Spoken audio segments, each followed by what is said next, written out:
अजीत भारती के खिलाफ जो एफआईआर दर्ज किया गया है, हम सबको एक होकर उसके साथ खड़ा रहना पड़ेगा।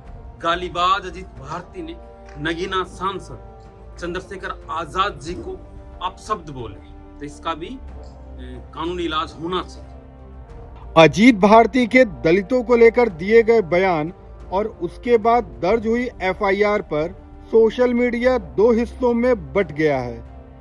एक तरफ वे लोग हैं जो कह रहे हैं कि अजीत भारती के साथ खड़ा होना चाहिए, क्योंकि यह सिर्फ अजीत भारती का मामला नहीं है, बल्कि सरकार और कानून के सिलेक्टिव एक्शन का सवाल है।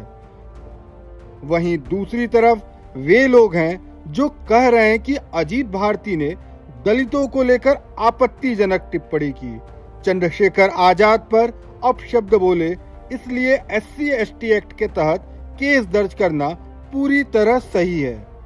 अब सवाल है, अजीत भारती के समर्थन और विरोध में आखिर ये दो तरह की प्रतिक्रियाएं क्यों आ रही हैं?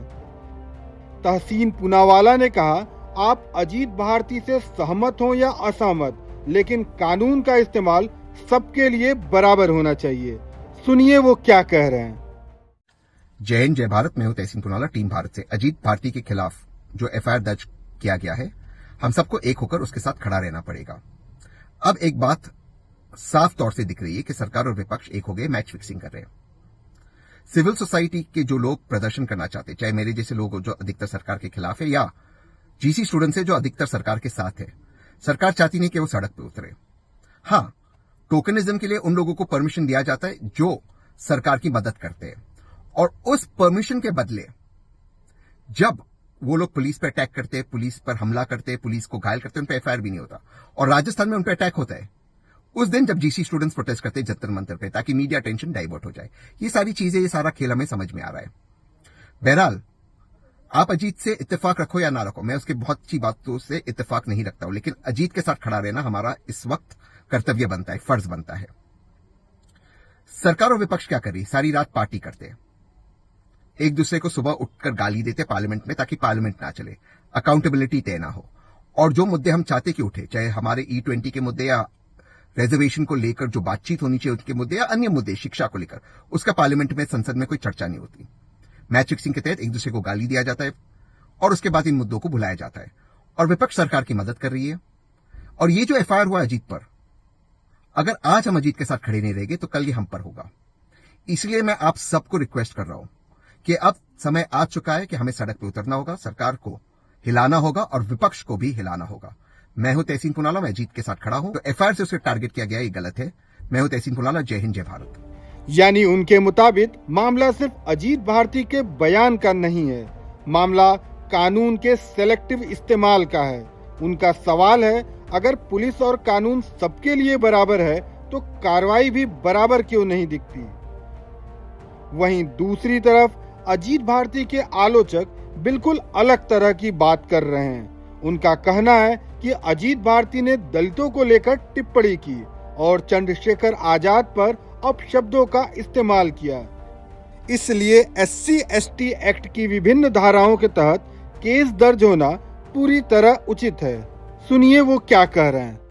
इस गालीबाज अजीत भारती पर SC/ST एक्ट सहित अन्य गंभीर धाराओं में भीम आर्मी वालों ने एफआईआर दर्ज करा दी है। इस नफरती अजीत भारती ने दलित समाज की महिलाओं को अरेस्ट करने के लिए कहा, उन्हें रैप थ्रेट देने की बात कही, और इस गालीबाज अजीत भारती ने नगीना सांसद चंद्रशेखर आजाद जी को अपशब्द बोले। इस पर एफआईआर बहुत जरूरी थी। दिल्ली पुलिस निष्पक्ष कार्रवाई करे और इसका लठैतपना निकाले, इसका जातिवाद का नशा उतारे। ये नफरती सोचता है कि सत्ता के संरक्षण में ये किसी को भी गालियां देगा, किसी की भी बहन बेटियों को उल्टा सीधा बोलेगा, थ्रेट देगा और कोई कुछ नहीं कहेगा। इसे भ्रम हो गया था अजीत भारती को कि जैसे बीजेपी के नेताओं को कुछ भी बोल देता है, कांग्रेस के नेताओं को कुछ भी बोल देता है और वो कुछ नहीं करते, वैसे ही ये दलित समाज की महिलाओं को रैप थ्रेट देगा, उन्हें अरेस्ट करने की बात कहेगा और नगीना सांसद चंद्रशेखर आजाद जी को अपशब्द बोलेगा, जाति सूचक शब्द बोलेगा और कोई कुछ नहीं कहेगा। नहीं, इस बार गलत जगह पंगा ले लिया। अब एफआईआर हो गई है, अब इसका इलाज होगा संवैधानिक तरीके से, कानूनी तरीके से, है ना। और दिल्ली पुलिस से भी निवेदन है कि इस धाराओं में इस पर कार्रवाई करे, जल्दी करे। इसको भी पता चले कि इस देश में संविधान है और संविधान से ऊपर कोई नहीं है। ये सत्ता के संरक्षण में बहुत उड़ता है, बहुत नफरत फैलाता है, बहुत गाली गलौज करता है ना। तो इसका भी कानूनी इलाज होना चाहिए, है ना। और भीम आर्मी के साथ इस पे और मुकदमा करवाए, अन्य जगहों पर भी, इसका जाति का गुरूर टूटे। जय हिंद। आलोचकों का आरोप है कि अजीत भारती को यह भ्रम था कि सत्ता के संरक्षण में वह कुछ भी कह सकते हैं और उन पर कार्रवाई नहीं होगी। ऐसे ही दूसरे आलोचक ये कह रहे हैं कि इसे बुलिंग या दबाव की राजनीति बताना गलत है, क्योंकि कानून के तहत शिकायत हुई है और अब जांच एजेंसियों को तय करना चाहिए कि आरोप सही है या नहीं। तो इस पूरे विवाद में दो अलग अलग बातें सामने आ रही हैं।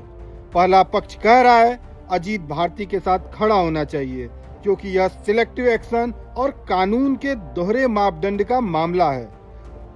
दूसरा पक्ष कह रहा है अगर अजीत भारती ने जाति को लेकर आपत्तिजनक टिप्पणी की है तो कानून के तहत कार्रवाई बिल्कुल होनी चाहिए, और यहाँ से कानून के अंतर्गत सवाल खड़े होते हैं। क्या अजीत भारती के बयान SC/ST एक्ट के तहत अपराध की श्रेणी में आते हैं तो कार्रवाई क्या होगी? क्या FIR में लगाए गए आरोप जांच और अदालत की कसौटी पर टिकेंगे? और सबसे बड़ा सवाल, क्या देश में कानून और पुलिस की कार्रवाई सभी मामलों में एक जैसी दिखाई देती है? फिलहाल इस मामले ने सोशल मीडिया को दो हिस्सों में बांट दिया है। एक पक्ष कह रहा है अजीत भारती के साथ खड़े हो जाओ, दूसरा पक्ष कह रहा है कानून ने कार्रवाई की है तो अब उसे अपना काम करने दो। आपकी इस पर क्या राय है, कमेंट में बताइएगा। ऐसी ही खबरों के लिए लाइव हिंदुस्तान का ऐप डाउनलोड करें। अजीत भारती के खिलाफ जो FIR दर्ज किया गया है, हम सबको एक होकर उसके साथ खड़ा रहना पड़ेगा।